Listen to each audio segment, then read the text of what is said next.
Okay, moving on to the next team in the ACC that we will be breaking down today. That will be the team that I have projected to come in 15th place in the ACC, and that would be Steve Forbes and the Wake Forest Demond Deacons. And Coach Forbes is in his first year as the head coach of Wake, and I think it's going to be a first of a rebuilding season for Wake Forest. And I do think that when you compare the talent level between Wake Forest and some of the other teams in the ACC, you'll come to realize pretty quickly that if you're just comparing it, I don't really see how this Wake Forest team really is going to be able to compete. I pretty significantly have them as my projected last place finisher in this ACC.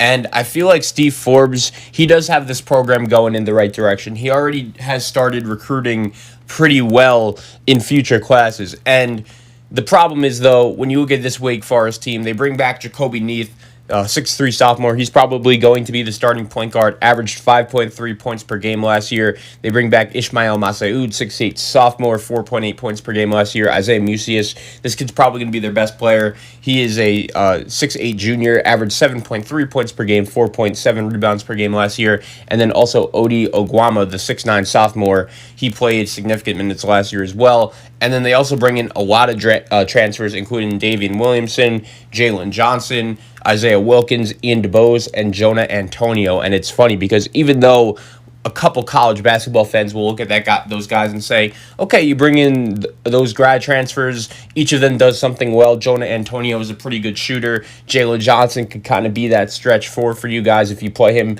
with a Musius and a Oguama, front court maybe that could have some potential. But at the same time, I just think this roster is just super patched together, and the best way to describe the way the Wake Forest Demond Deacons are right now is in Isaiah Wilkins, the 6'4" junior. He is a transfer and is going to play for this year's Wake Forest team right now. Most people have him projected as their 7th to 8th man. He only averaged 4.3 points per game and about 2.6 rebounds per game last year.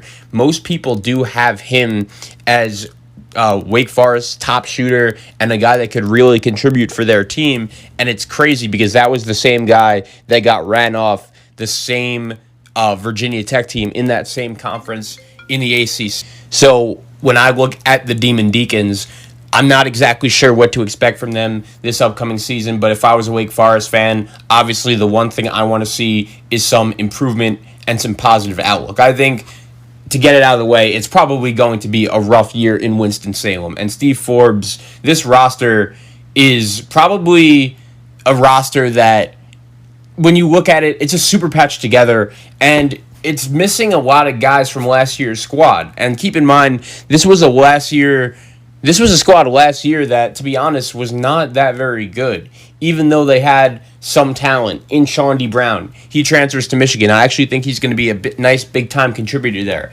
Olivier Sarr, I think the same thing could be said about him and the University of Kentucky. I think he's going to be their starting big man, and he's going to be a big-time contributor for the Wildcats. Brandon Childress, he was a guy that was really the heart and soul of the Wake Forest Demond Deacons, and I think it's unfortunate that he really is not going to really get a chance to play in big-time games as a Wake Forest Demond Deacon.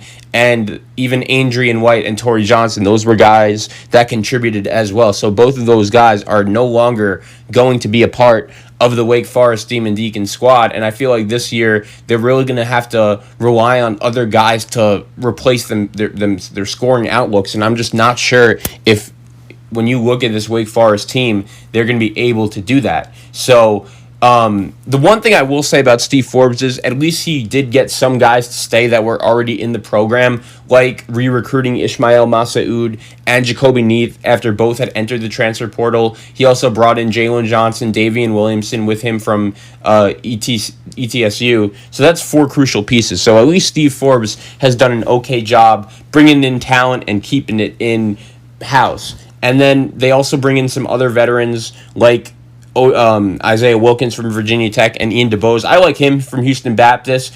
I think that has at least the makings of a non-embarrassing ACC rotation. And then Isaiah Musius and Odi Oguama are the two guys that played a little bit in that Wake Forest front court last year. But the biggest concern here, I think, is the lack of depth and really the lack of size at the big men position. Tariq Ingraham, 6'9", 250. Sunday Okeke, 6'8", 250. Both of those guys missed last year with Achilles injuries, and Steve Forbes will likely hope to get spot minutes from one or both. Otherwise, Forbes will have to hope 3-star recruit and Oak Hill prospect Emmanuel Okpomo is ready for minutes, or Musius will have to play a small ball center sometimes when that five-man Oguama or a Jalen Johnson or an Isaiah Musius is going to have to take over at that 5 spot. And I'm curious to see when Wake Forest plays on the floor, if that with that lineup, what does that possibly look like? And that could really be bad news if you are a fan of the Demon Deacons. And there's a reason to be optimistic about Steve Forbes and his first year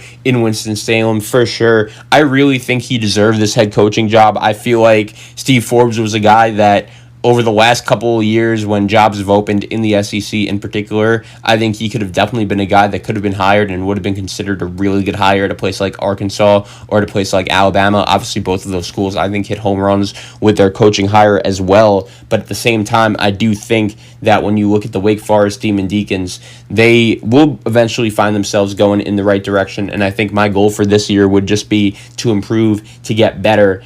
And they're the one team where I'd truly be stunned in this ACC if they made the ACC tournament, or if they made the NCAA tournament. Even Boston College, even Pitt has a little bit of that top-notch talent. But Steve Forbes, he's a really good coach. And given how bleak things looked when he took over, any modium of respect would have to be considered a win. And Wake Forest fans, I think, should be excited about the long-term benefits of what Steve Forbes will do with this team. I just think it's going to take a little bit of time. And if you're a Wake Forest fan, you just want to see improvement from the younger guys this season.